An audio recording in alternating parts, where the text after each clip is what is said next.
Welcome back to Between Two Clouds. You can see we're obviously many, many more days into isolation by the different clothing that we're now wearing. In fact, I think we may have swapped t-shirts.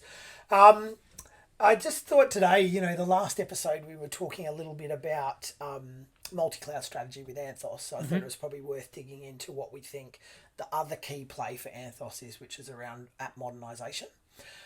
So if Jeremy's doing his job right, there should be a graphic appearing in between us right now, which I'm going to use as a bit of a graphical aid, a bit like the weatherman.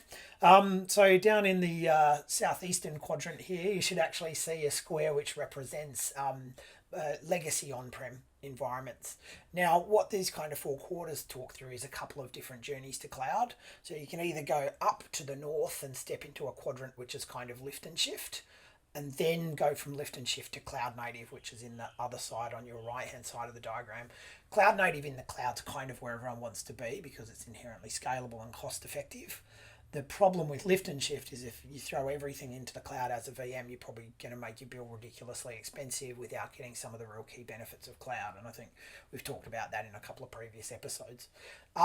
The other thing to bear in mind, though, is this other fourth quadrant down the bottom. So if you shift over to the right one down the bottom, what you're effectively doing is modernising the apps, the way the app's working on premise, so that you can move it directly to the cloud once it's kind of already containerized.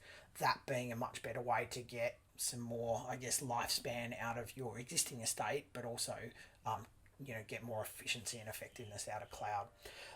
So let's take an example, Troy. So maybe we can talk a bit about, for instance, a monolithic Java app on-prem. Yeah, so on-prem GKE, which is Google's Kubernetes engine, runs on that on-prem, allows you to containerize, target the GKE platform on-prem, and then move that into the cloud, and then start taking advantage of all the stuff that's around cloud, the cloud services, the other PaaS services, the data and AI services, and then also break up that monolith potentially into smaller chunks and start distributing that into microservices. Yeah. So Anthos allows you to do that, have the same target environment on-prem in the cloud, and the reason you're targeting those cloud natives is not just for the infrastructure, it's also the pipelining and the shift left development that's happening that gives you CI/CD capabilities and faster development with a lot less focus and reliance on the infrastructure.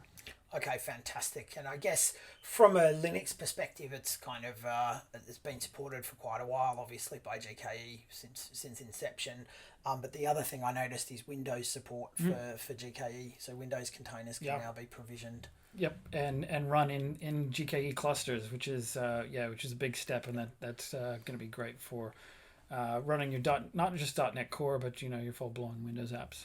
So what about customers, for instance, with say Internet Information Server or some old web server service like that at the front end? Is that something you could horizontally scale? Or? Yeah, so you have your GKE presence there, and then as you're looking to make it more cloud native, peel off parts of that functionality and bring that even onto Windows containers again, because you've got mainly .NET developers, let's say, and put them into the cloud and to start leveraging that ecosystem. Awesome. Cool. All right. Well, thanks for joining us again. Stay cloudy, Australia. See you later. Stay classy, San Francisco. Stay cloudy is good. We should use that all the time. Yeah. Actually.